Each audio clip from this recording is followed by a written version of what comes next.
सदाशिवसमारम्भाम् शङ्कराचार्यमध्यमाम् अस्मदाचार्यपर्यन्ताम् वन्दे परम्पराम् परम्पराम्।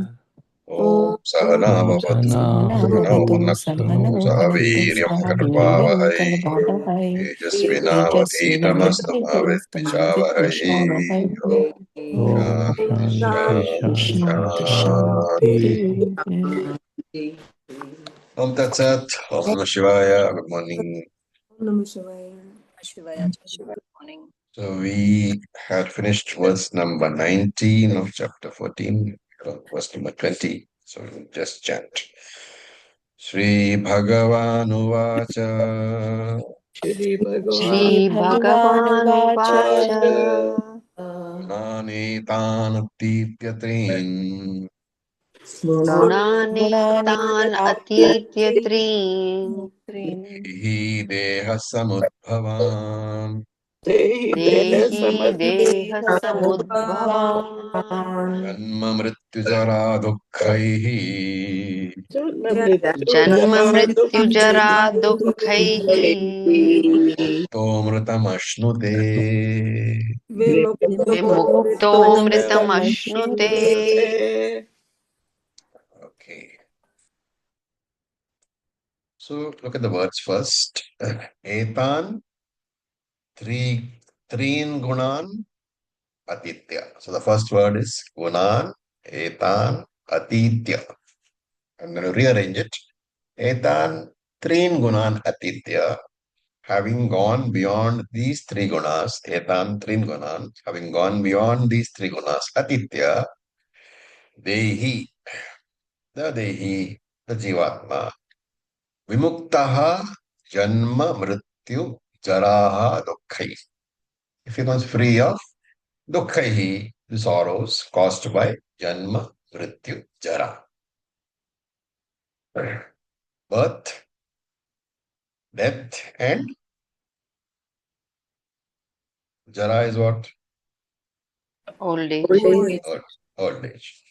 Then Deha Samud Bhavan, which are the causes of rebirth. And what happens then? Amritam Ashnute, he attains immortality. So Etan Gunan Atitya, having transcended, gone beyond the Trigunas, which means having understood that the identification with the Trigunas do not belong to him, and therefore Atitya. So Atitya Shankara translates as Adikramya, transcending. And Shankara doesn't explain anything further. So Anandagiri puts in a little note saying that Atitya means transferring the guna-based emotions back to Anatma. It's a very beautiful way of saying transcending the gunas. Adikramya is transferring guna-based emotions back to Anatma, which means not claiming emotions as my emotions. This is the meaning of Gunan, having transferred the gunas. But Anandagiri adds one more note. Mayopadi Bhutan.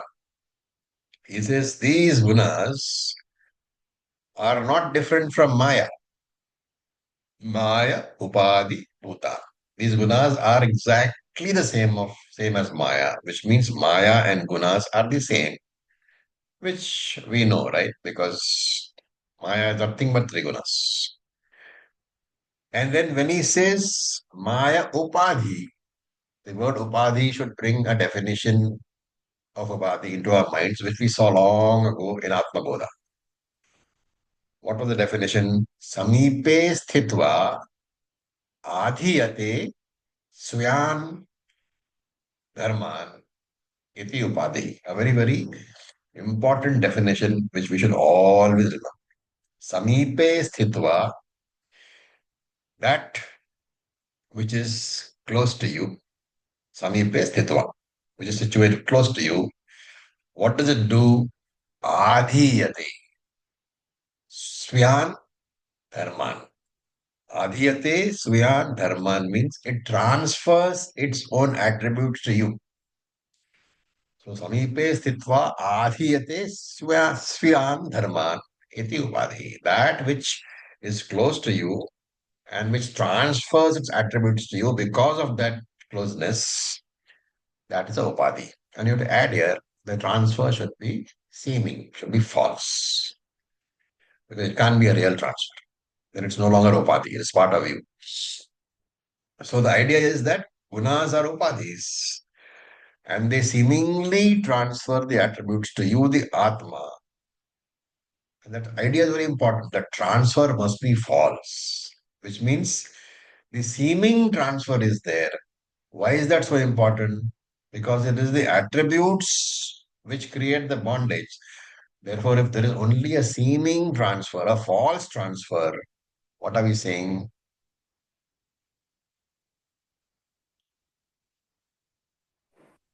Actually, there is no bondage. It is No seeming. bondage. You are saying the bondage is also false. It's a seeming bondage. Okay, that idea is very important. So this is the reason why we must remember this particular definition. Samipe sthitva adhiyate suyan dharman yati upade. That which is situated close to you, which is what are we talking about? Body mind. The body mind is situated close to you, very intimately connected to you, and therefore it transfers its attributes to you, but seemingly only. Those attributes create the bondage, and since the transfer is false, the bondage must also be false. So three is three, and here three refers to the three gunas. Now the point is that Shankara says when you talk about atikramya, transcending, atitaha, transcending, atikramya, transcending. Shankara adds over there, Jivan Aiva, while the body has life, while in this body. While you are alive only, you have to transcend the gunas. And that's a very important point.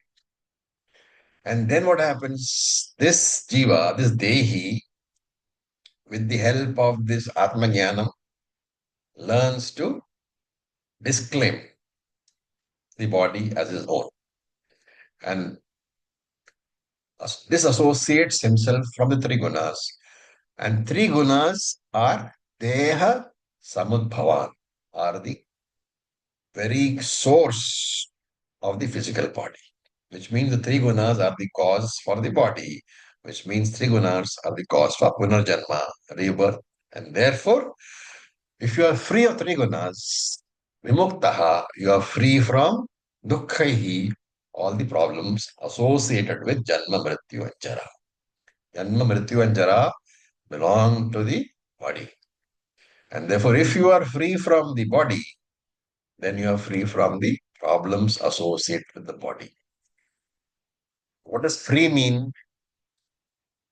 It doesn't mean that you don't have a body. Because Shankara has said Jivan Naiva. Right? Jivan Naiva means while having a body, while you are alive.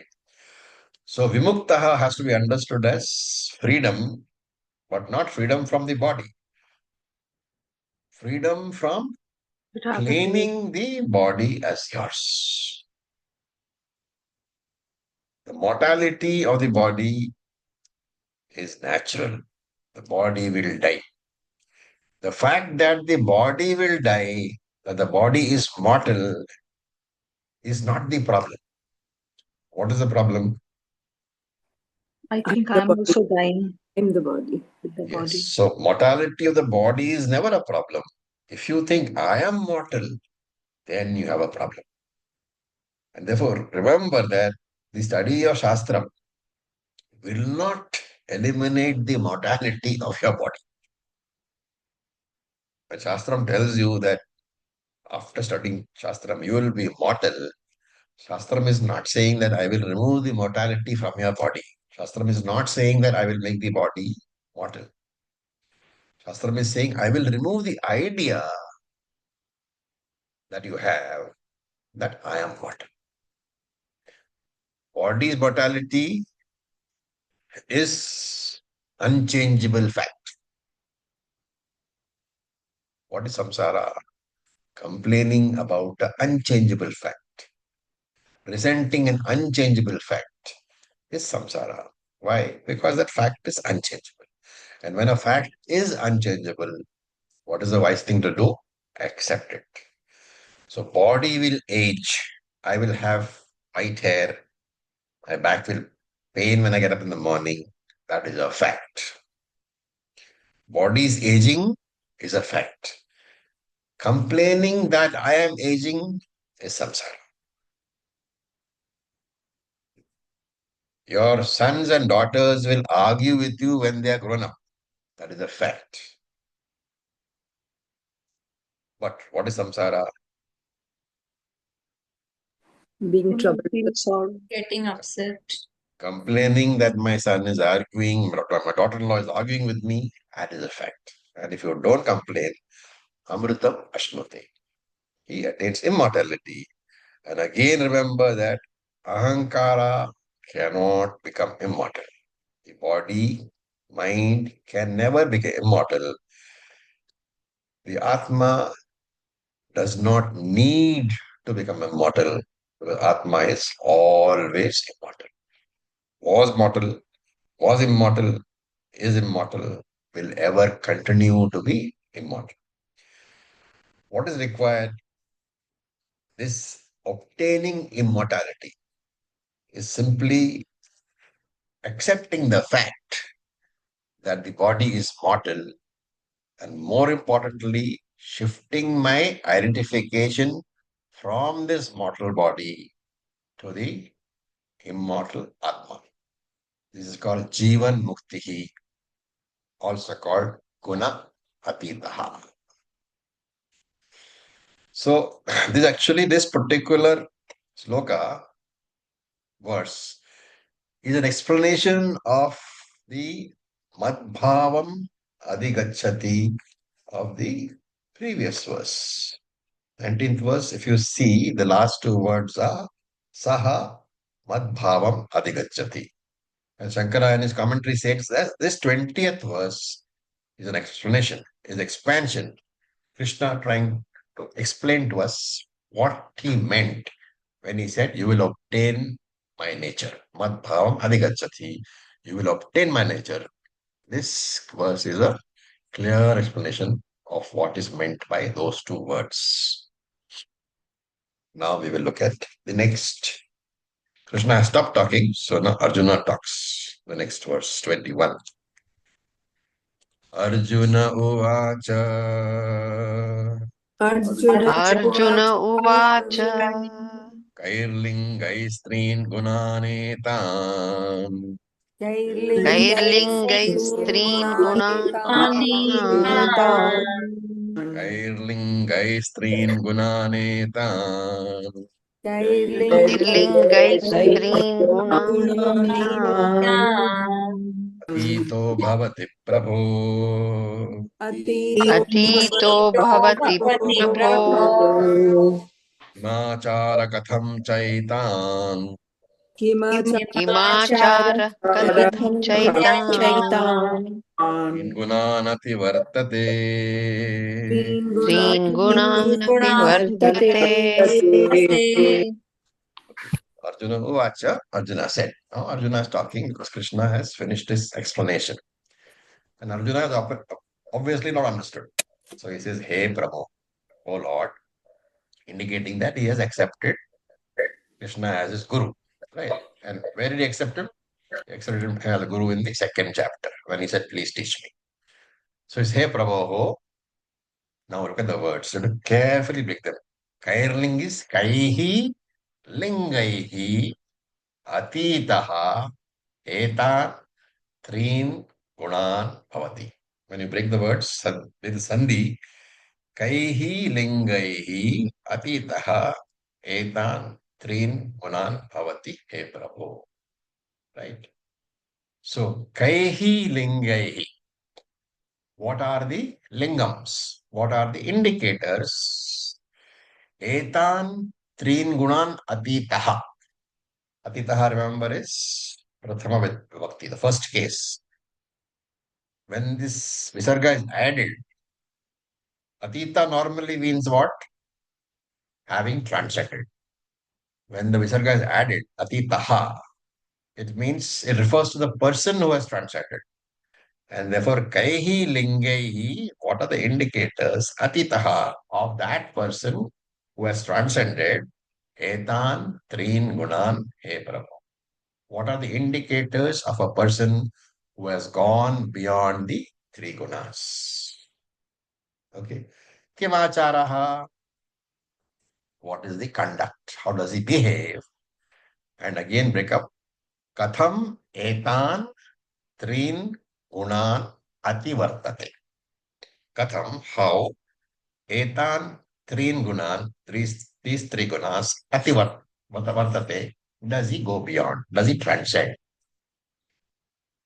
It's very nicely done. You have to make sure that you understand the breakups. So, kaihi lingaihi atitaha etat trin gunan avati he prabhoho.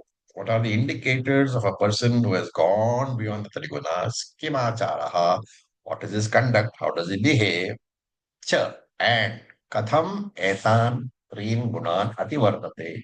How does he transcend the three gunas? Okay. What does this question remind you of?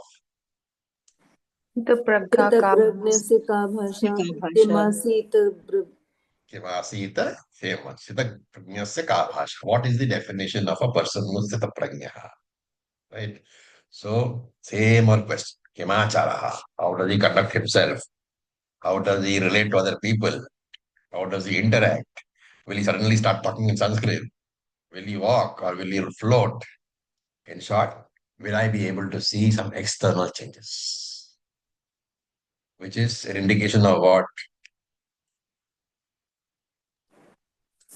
Arjuna wants to know how Arjuna has not understood anything so far. Arjuna has not understood anything so far. Right? Just like us. Just like us. I hope not. I do hope not. Okay. So there is no mysticism in Vedanta. When you go beyond three gunas, it doesn't mean that you will not need an airplane anymore. You will still have to go to the plane to fly up somewhere. Okay. So mysticism is not Vedanta. And therefore, where he says Katham Etan Trin Gunan Ativartate. How does he transcend three gunas? Is it a physical journey? So these are the questions. Or is it going to some loka and meditation? Now, if you look at this particular verse, there are how many questions? Three questions. Kaihi, Lengaihi. What are the indicators? Kim Acharaha. What is the behavior? Remember, it's all about a person who has transcended Triguna. So Atitaha is important there. Kaihi, Lingaihi, Atitaha. What are the indicators of a person who has transcended the Trigunas? Kimacharaha Atitaha. What is the behavior of a person who has transcended the Trigunas? Katham etan gunan ativartate. How does he transcend Trigunas? Why I am saying this? Three questions is because if anybody reads Shankara Bhashyam, in the introduction to the next verse, Shankara says only two questions are asked. Those two questions are what Shankara says, Gunatītasya Lakshana. What are the indicators of a person who has transcended three gunas? And Gunatītatva Upayam. What is the methodology for transcending three gunas? Now, if you look at this, Gunatītasya Lakshanam is the same as Kaihi Lingai. Gunatītasya Lakshanam means what are the indicators of a person who has transcended the gunas? Kaihi lingaihi gunatitaha. Same question it is.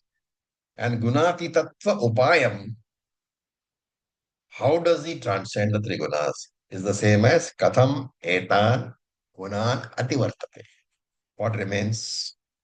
Himachara. Kimacharaha. What is the behavior? Shankara doesn't talk about that one. And therefore you have to look at when the main commentator doesn't, expand on something, thinking that we are also smart, that we'll understand him. Unfortunately, we are not all that smart, okay? So we don't understand. And therefore, we look at the sub-commentators. So here we can look at two sub-commentators. One, of course, is Anandagiri, whom everybody knows. Anandagiri says, just add Adi. And Shankara says, you say Gunatitasya Lakshanam, Gunatitatva Adi. And the Adi is the etc., which takes care of the third question, Kimacharaha. That is Anandagiri's very pointed explanation. There is another commentator called Rama Raya Kavi, very famous commentator. He says, you need not talk about Achara at all. Why?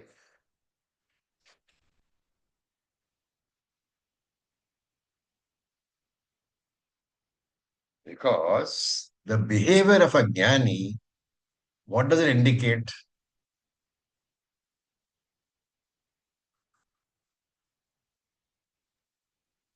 What does the behavior of a jnani indicate?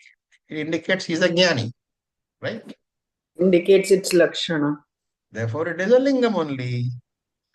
So he says, Kimacharaha is also a lingam.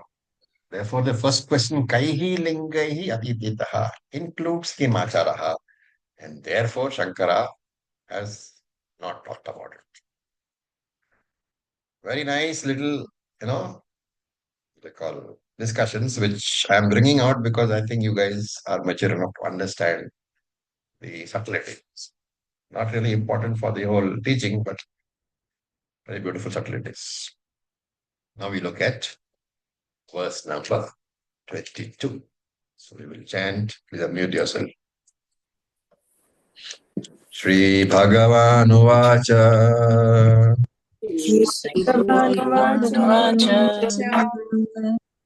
Prakasham cha pravrittim cha प्रकाशं च प्रवृत्तिं च Mohameva cha Pandava मोहमेव च Pandava Dveshti sampravrittani न द्वेष्टि सम्प्रवृत्तानि Anivrittani Kankshati. न निवृत्तानि काङ्क्षति. So, first look at the words, Hey Pandava, Sri Bhagavana Uvacha. He is replying, Krishna is replying to Arjuna's question, Hey Pandava. And what is subject? Subject is a guna apitaha, ajnani. Na dveshti prakasham. He does not dislike brightness. Na dveshti pravritim cha. So you have to add, na dveshti pravritim cha. He does not dislike activity also. Evacha moham. Same manner, he does not dislike moham. Delusion also. Sampravattani. Sampravattani na kankshati. He does not long for them when they come. Sampravattani, as they arise, as they come. Sampravattani, as they arise, na kankshati. He does not long for them. Nivrittani, you have to add. He does not long for them. Nivrittani, as they go away. Right? So this sampravattani has to be connected to nadveshti. Nivrittani has to be connected to nakankshan. So nadveshti prakasham cha prapritim cha eva cha moham. Sampravattani.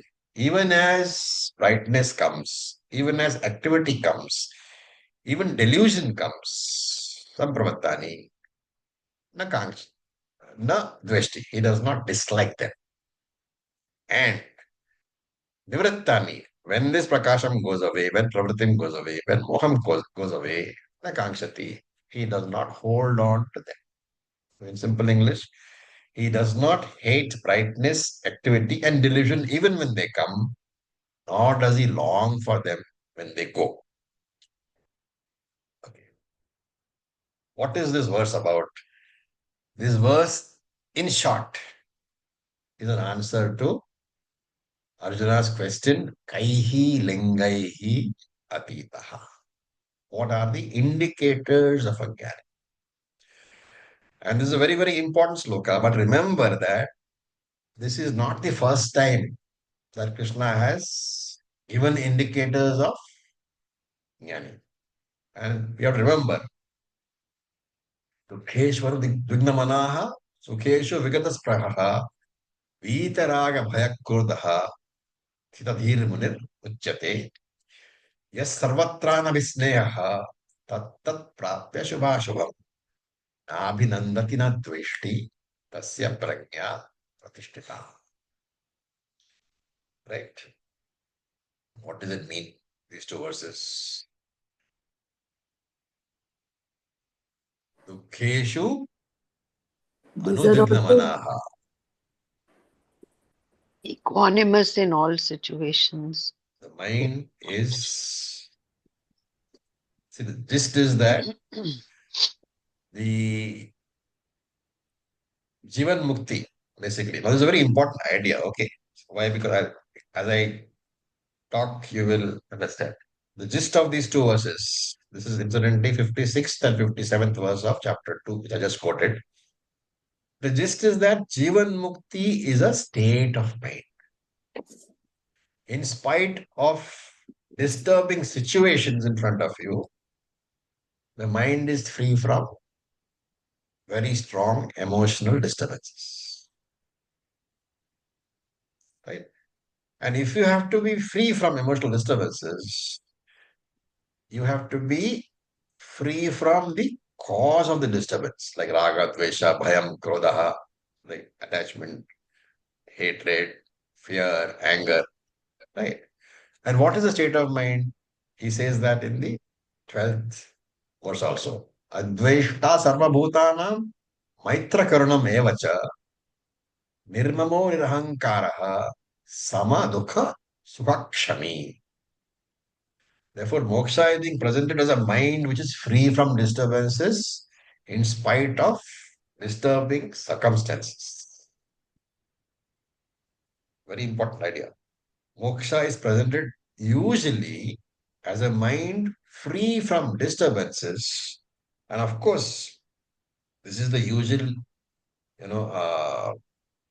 idea we have. When somebody says he's a jnani, we look for a person who is never disturbed. Whatever the circumstances around you, you look for a person who is not disturbed. This is the popular idea. And it is good also because nobody likes a disturbed mind. Okay, so this is the popular definition of Jivan Mukti. Jivan Mukti literally means a person who lives his life free, muktaha, free from the problems caused by Jivan, by the world. If you can live in the world without being caused, without being affected by the problems which the world gives you, then you are a Jivan Muktaha. Do you agree with the definition?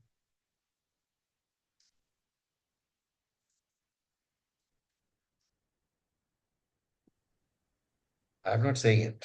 Adveshta sarva bhutana maitra karuna evacha nirmamaha nirahankara sama sukha dukkha shami. Sama sukha dukkha shami. The one who tolerates all problems of the world without a disturbance. Okay, this is the normal. Yes, please go ahead. Karaji. Yeah, sure. So, in this definition, like there are several people that have very, very high tolerance to word disturbances, but they don't know they are Brahman. So they just under this narrow definition, I don't agree that Jivan Mukti is only the person who is free from emotional disturbances, because we should add somehow he also knows he's Brahman to make it more complete. The thing is that when you look for the lakshana, for the indicator, you cannot know whether he thinks he's Brahman or not.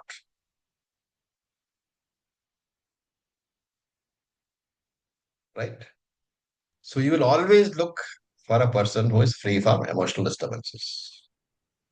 Okay. Why is this being said? Because this is a definition.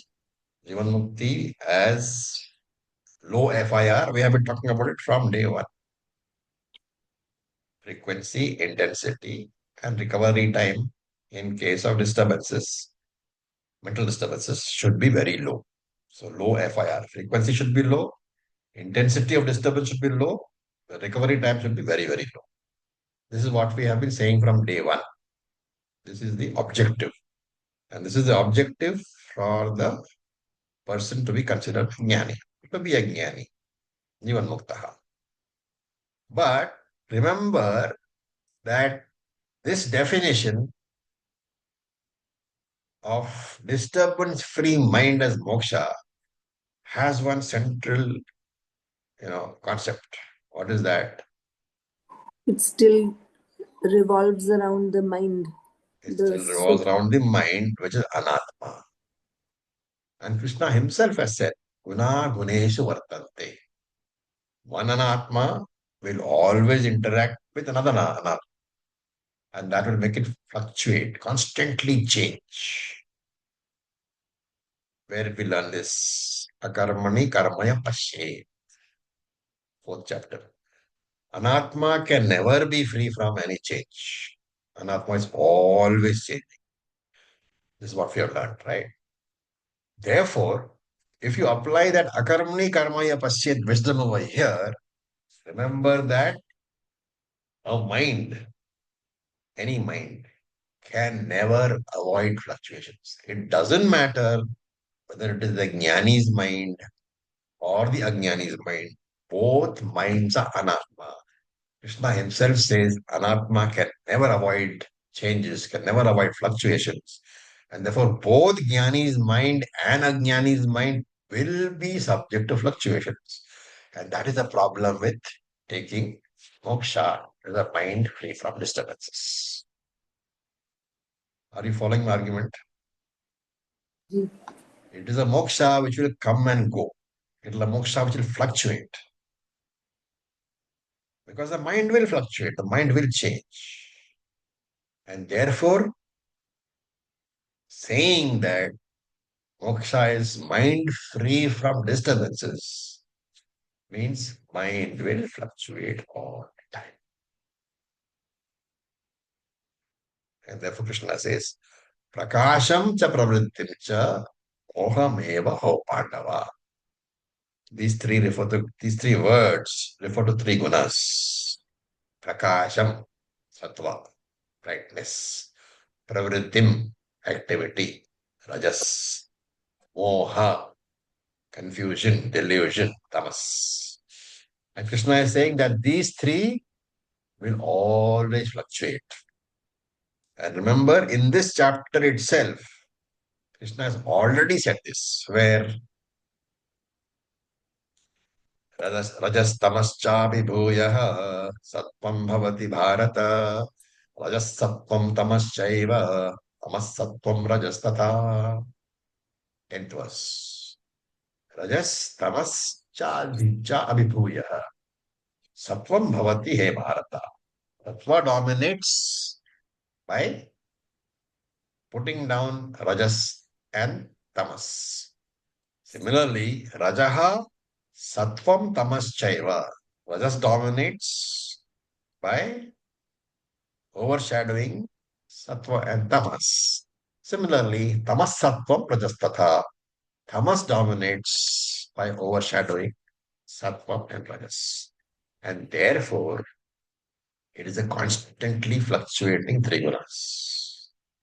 And therefore, looking upon moksha as an undisturbed mind will require saying that, accepting that moksha is fluctuating moksha. And therefore, you will always have a struggle to keep that mind undisturbed. And that is why you find these, stories where the yogi, the jnani, is always in meditation, always in samadhi. Why? He is trying to keep that mind undisturbed. And therefore, there is yoga kshemaha required. You remember yoga kshemaha? Yoga is acquisition, kshema is maintenance. The question here we are asking, I'm asking you guys, is that the sort of moksha you want? Is it that you must spend your whole life figuring out how to keep my mind from not fluctuating? That's a necessary criteria, or it's a desired criteria, but Mm. not the Is it possible in the sufficient. first place? No. Not possible. Reducing. Very different. Reducing. If it is not possible, then you are saying that I will have a moksha which is there at times. Other times I will be shouting my head off, so I will not have moksha. No. I am ever free. I am Nitya Mukta. But recovery, we're Therefore- talking about recovery. Therefore, you have to conclude that reduction of FIR in the mind is possible. But reaching zero FIR Is is never possible. never possible. And therefore, anatma-based liberation, liberation, this particular moksha based on the idea of a non-fluctuating mind, it is subject to constant improvement. You will constantly have to try to focus the mind and make sure that you are not disturbed. And this kind of Jivan Mukti is not a destination. It is a lifelong journey, right? And that doesn't gel with what Shastra says. Jivan Mukti cannot be a lifelong struggle to control my mind. There will never be closure. I will only be traveling from one raga to another raga, from one desha to another desha. I get one raga, I control it. One dvesha pops up. I get a dvesha, I control it. One raga pops up. The Jivan Mukti of this kind is always subject to some sort of struggle. Where is the Jivan Mukti? That is one disadvantage. And the second and more clear disadvantage is Jivan Mukti is not borne out by the Tatparyam of Shastra. Tatparyam of Shastram is what? Not anatma-based liberation. The low FIR of the mind is only a side benefit. It's a side dish which comes from the study of Vedanta. Because the moksha based on quiet mind is a moksha based on a mithya anatma. And therefore note that we should carefully note the essence of Vedanta, essence of Shastram is not freedom from raga, bhaya, krodha, dvesha, etc. I'm not saying freedom from raga, bhaya, krodha, etc. is not an objective which we should look forward to. I am not dissing it in today's language. I am not looking down upon it. All I am saying is, it is not the Tatparyam of Vedanta. And therefore you have to ask, if Jivan Mukti is not the Tatparyam of Vedanta, what is the Tatparyam? What is the essential teaching? So in Bhagavad Gita, this essential teaching is rarely touched upon. You'll find it more in the Upanishads, right? But this particular sloka, 14.22, is one of the slokas which touch upon that essential teaching, Tatparyam. And what is an essential teaching? There are two mokshas possible. One is secondary moksha, which is freedom from disturbance of the mind. Why secondary? Because it is based upon anatma. Then there is an atma-based moksha, which is primary moksha. And it is not based upon the mind at all. It is freedom from the states of the mind. How? Because I refuse to accept that the mind is mine, and therefore, what difference does it make to me if the mind is disturbed? So the firm conviction that I am free, even if my mind is disturbed, that is the primary moksha. That is the tatparya, the essence of the teaching. Primary moksha is called Nitya Mukti, eternal moksha, which has always been there. Because you are not the mind at all, you are not the body at all. And therefore, whatever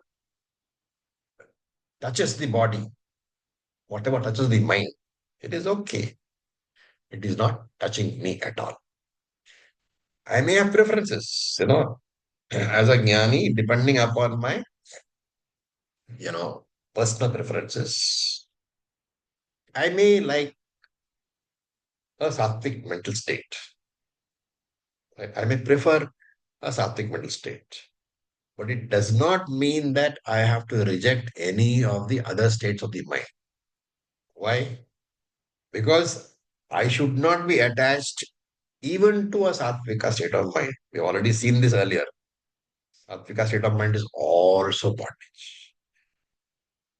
Nor should I have dislike for a rajasika state of mind or even a tamasika state of mind. Why? Because I've already claimed guna atitaha. Guna includes the body-mind complex. I've said I am beyond the mind. Why this particular outlook, this lack of attachment or dislike? Because I know the nature of the mind, the anatma. I know that it can never remain in one state for very long. And therefore, I cannot have a freedom dependent upon my mental state. I have to have a freedom which is in spite of any mental disturbance that I have. And that freedom is Nitya Muktaha. Instead of saying Aham Jivan Muktaha, I have to learn to claim myself as the Atma, free from the world, free from the body-mind complex. Learn to say Aham Nitya Muktaha. Once that is done, there is no struggle at all in life. Even when the mind is disturbed, I know that I am free. My freedom is absolute, non-conditional, and eternal. This Nitya Moksha is the Tatparama of Vedanta. Absolute, unconditional, eternal moksha, not dependent upon any condition of the Anatma.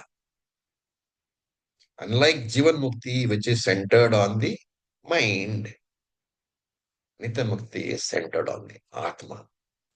And this sloka discusses Nitya Mukta only. But remember that from the next sloka, Krishna goes back to Jivan Mukti because this is one of those rare occasions in Bhagavad Gita when he talks about Nitya Mukti. Now look at the sloka. Prakasham. Shankara comments Sattva Karyam, a mind which is the product of Sattva, which means what? Sattva dominated mind, relaxed, peaceful mind. Then Pravrittim. And similarly, Shankara says Rajaha Karyam, a Rajasika mind, active all the time, passionate all the time. Moham Evaha, Tamak Karyam, a Tamasika mind, not interested in anything. And some Pravrittani, Shankara says Udbhutani, when it is dominant. When a particular guna is dominant, and therefore in these states the jnani is experiencing either a sattvika pradhana mind or a rajasika pradhana mind or a tamasika pradhana mind. Right? Remember that for most of us, because of sufficient karma yoga and upasana yoga, your mind may be generally in a sattvika state. But you have to remember that it will always be subject to rajas and tamas. Always. And therefore, this shloka is the pramanam to show that jnani's mind cannot be 100% sattvic all the time and not subject to raga or tamas at any time. Therefore, a mind totally free from anger cannot exist because Rajas is there. A mind totally free from grief also cannot exist. And that is why he says, Sampravattani na dveshti. Even when these Rajagunas or Tamagunas are dominant, he does not dislike his mind. Okay, as a side note, if you remember the days before you came to Vedanta, I remember it very well anyway. So, supposing I got angry and yelled at someone, what do we remember? This is pre Vedanta, okay, before coming to Shastra. When you yell at somebody, do you usually berate yourself or do you say, he deserved it, I fixed him? You feel guilty. Ultimately, you feel bad. Yeah. Ultimately, we feel bad. Initially, you say, Yes. I showed him, right? So, this was the pre-Vedanta days, where you did not realize, you accepted that losing temper and shouting was okay. But now, after Vedanta, there's a problem. First of all, there is samsara when you lose your temper, right? Because remember that even a Vedantic mind gets angry. And so there is always temper. You have somebody you yell at for some small thing, right? That is one samsara. But there is a secondary samsara also for us. This is peculiar to Vedantic. What is the secondary samsara? You After feel having guilty. shouted, yeah, you say, Arey, I'm a Vedantin, how did I lose my temper? Let me do better next time. So, two samsaras, right? How do you deal with this? How do you deal with the second samsara? Because remember, losing your temper, getting angry, getting irritated is going to happen. Yeah. Accepting that and disidentifying totally with the mind. Not That is Vedantic. But when the mind has slipped and been shouting, you have to acknowledge that, yes, It can even though I happen. am a 10-year Vedantic student, that mind is still anartha. It is going to have problems. So acknowledge that, yes, I shouted, I should not have shouted. If you can, apologize. But to yourself, say that I will not do it next time. But remember, it will happen again. Yes, Acharya. That happens. Okay. So, in fact, Dayanand Swamiji used to say once, be kind to your mind. Yeah. Don't keep berating yourself. And therefore, that verse in which Krishna says, Adveshta Sarva Bhutanam. In Sarva Bhutanam, remember that you are also included. Adveshta Sarva Bhutanam. Don't dislike anybody, including your own mind. Right. Now, Shankara gives a commentary over here. He says, let me explain to you what Dveshti means, what dislike means. And he gives a few examples. He says you can have thoughts like, my mind is having tamasic thoughts. And because of that, tena aham mudaha. I am a deluded fellow because of those thoughts. Or you can say, sorrow is there in my mind. Right? And therefore you say, tena aham rajasa pravratihi. Therefore I am a rajasic person right now. Or you can say, I have deviated from my real nature as Atma, and therefore I am in trouble now. I am no more a Jivan Mukta. All these are ways of, you know, hurting your mind. Or you can say, I am very bright and smart right now because I'm sitting in Vedanta class. Therefore, I am Satvika. And then you should ask yourself, because I am Satvika, am I free? And Krishna said, no, because Satvika binds you through attachment to happiness. There is Pratibimba Ananda. You are attached to that Pratibimba Ananda. And therefore, this person, he dislikes each of these states of mind. Right? The first one he dislikes because he thinks it is Rajasika. The second one he dislikes because he thinks he has fallen from his real nature. The third one he dislikes because he thinks I am, if I am happy, then I am bound by that happiness. Right? And remember that whenever Sattvika state comes, and it gives you pleasure, and then when it goes, you should not long for that pleasure to come back. All these are states of the mind. And therefore, Krishna is telling you that all these are moksha definitions based on the conditions of the mind. And Shankara adds here, however, while you can have lingam for moksha based on conditions of the mind, how?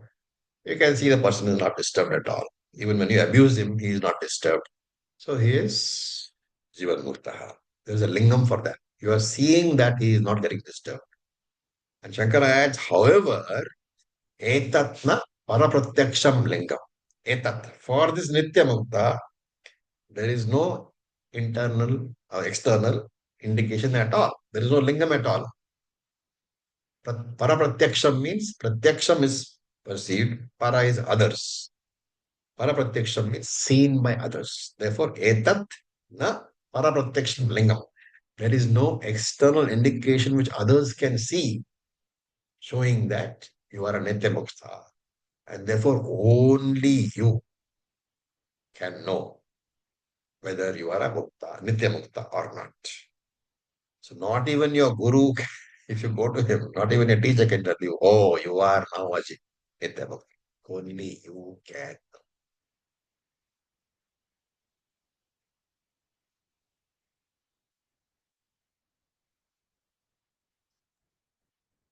Any questions? Very important topic. Very beautifully explained, Acharya. In my own experience, I found the process was slow and steady. We slowly became more and more. The FIR decreased, and the awareness of Nitya Mukta then sets in, and then you realize that everything else is anatma, including the mind and the moods which come with it. Okay, so we have 8 minutes. Let us try to finish one more verse. We will look at verse number 23. Udasina vadasina Udasina gunairyo na vichalyate Gunairyo na vichalyate gunavartanta ityeva vartanta ityeva yovatisthati nengate Yovatishtati yovatisthati nengate. nengate. So yaha asinaha udasinavat. Yaha asinaha. He sits udasinavat as if he is indifferent. This is the definition of Agnani again. And na gunaihi vichalyate. He is not disturbed by the 3 gunas. Na ingate. He does not waver, he does not fluctuate. Yaha avatisthati. He remains firm. And how does he remain firm? Gunaha eva vartante iti.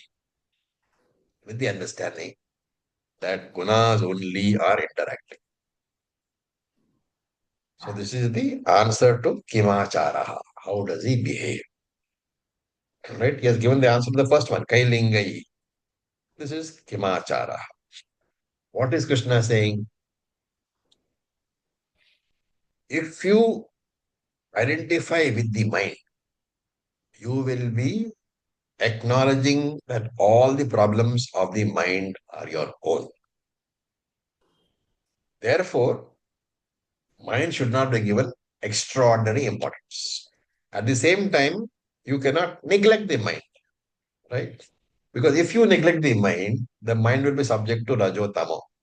And your subject, if the mind behaves exactly in accordance with the dictates of Rajas and Tamas, then you have bad conduct.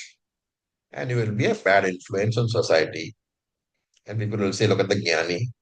He is, what is the use of him having studied? So understand that you are not the mind is the first teaching. At the same time, keep doing sadhana to bring down the FIR. Slight modification on what we were saying earlier. We said, you're not the mind, don't bother about the mind. Now we are saying, you're not the mind, yes. At the same time, you cannot not do sadhana. You have to do sadhana to improve the mind. And this is what is being said in the sloka. Udasinavat asinaha. Udasina is a person who is impartial, who does not take sides, in the sense he has neither raga or dveshaha. Right? And normally udasinavat is taken as a not a good quality because indifference is the translation. But you have to understand very carefully. He is a person who is not on either side, which means he does not like or dislike, which means he does not have raga or dvesha. In respect to what? In respect to his own mind. That is the important thing here. Udasinavat towards your mind. When your mind is sattvikaha, you are not attached to the mind. When your mind is rajasika or tamasikaha, you don't develop dvesha also. Then the next word, asinaha. Normally, asina is from the word asan, which means to sit, right? So asina is taken as seated. But Shankara gives a very elaborate meaning, which is very relevant to this particular sloka. Shankara says that asinaha should be taken as the one who is practicing sadhana for moksha. So I am gunatitatva upaya marge avasthitaha. The one who is practicing the sadhana for moksha. Upaya can be taken as sadhana. So the one who is practicing savanam, mananam, nididhyasanam. In short, the one who is making efforts to move away from the triangular format to the binary format. For him, gunaihi na vichalyate. By the fluctuation of the three gunas, he is not disturbed, which means that he does not own the problems of the mind as his own problems. He does not transfer the problems of anatma onto himself. Therefore, whether my mind is sattva pradhana or rajas pradhana or tamas pradhana, I am not going to be upset because I know that I am not the mind. On the other hand, I always try to keep the mind in a refined condition. How? By shastric study, by meditation, all this, by karma yoga, by upasana. Right? And how do I achieve this? Because of being rooted in the shastric teaching, what happens is I discover the space between me and my mind. And therefore, I understand guna eva vartante. These gunas of the mind will be there. The mind will fluctuate also. But since the mind is nothing but Prakriti, and Prakriti is nothing but gunaha, and they interact with each other all the time. Therefore, I should not be disturbed. And Shankara in his commentary, reminds us of some very important slokas. I am not going to explain them. I'll just read them out for you. Matra sparshastu kaunteya shitoshna sukha dukkadaha agama paino nityaha tam titikshasva bharata. That is one. That is chapter 2. Then he says, Prakritehe kriyamanani gunaihi karmani sarvashaha ahankara vimudatma kartaham iti manyate. Chapter 3. Tattavittu mahabaho gunakarma vibhagayoho gunaguneshu vartante iti matvana sajjate. Chapter 3. Then कर्मण्य कर्म यः पश्येत् अकर्मणि च कर्म यः स बुद्धिमान् मनुष्येषु स युक्तः कृत्स्नकृत्. Chapter 4. What is the essence? The mind and the body will be constantly going through changes. I, the Atma, ityeva avatisthate. I remain balanced. I don't judge myself based on the fluctuations of the body or the mind. And therefore, I am not shaken mentally. because I constantly remember that I am Atma only. So with this, we'll stop for today. Any questions? Acharya ji, Yes, please, Amit. Acharya ji, can you hear me? Yeah, I can hear you, Amit. Boliye. So, Acharya ji, I have a question. Yeah. Like we were today talking about reducing of FIR. So, what I have observed that this is sometimes being selective. So, what does that mean? That let's say I am able to control our FIRs have reduced.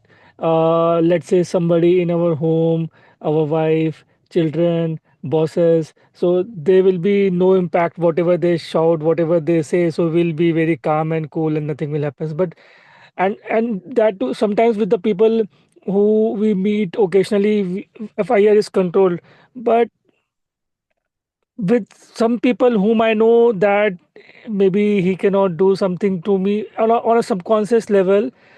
Sometimes it we lose that, but yeah, it was maybe a question or observation. So does it slowly grows gradually, or how does the process remains? See, the mind, we just said, is constantly fluctuating. Right? So best of efforts that you make, you will be, at some time or the other, you will lose your temper. So Mhm. who is at the receiving end? It doesn't matter. What is the irritation probably is the matter.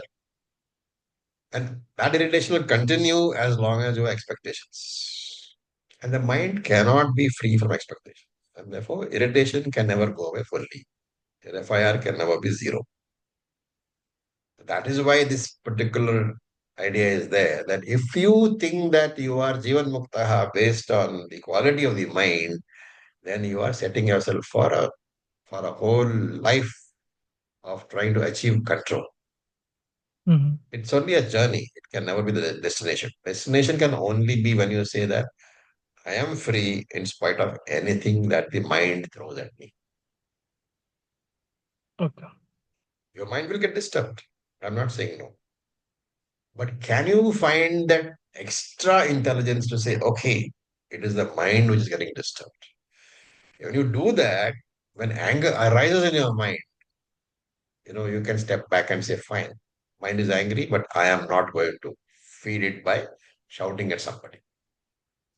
Okay. On the whole, you will find that this process, this understanding of Nitya Mukta will actually bring your FIR further down, providing it is assimilated properly.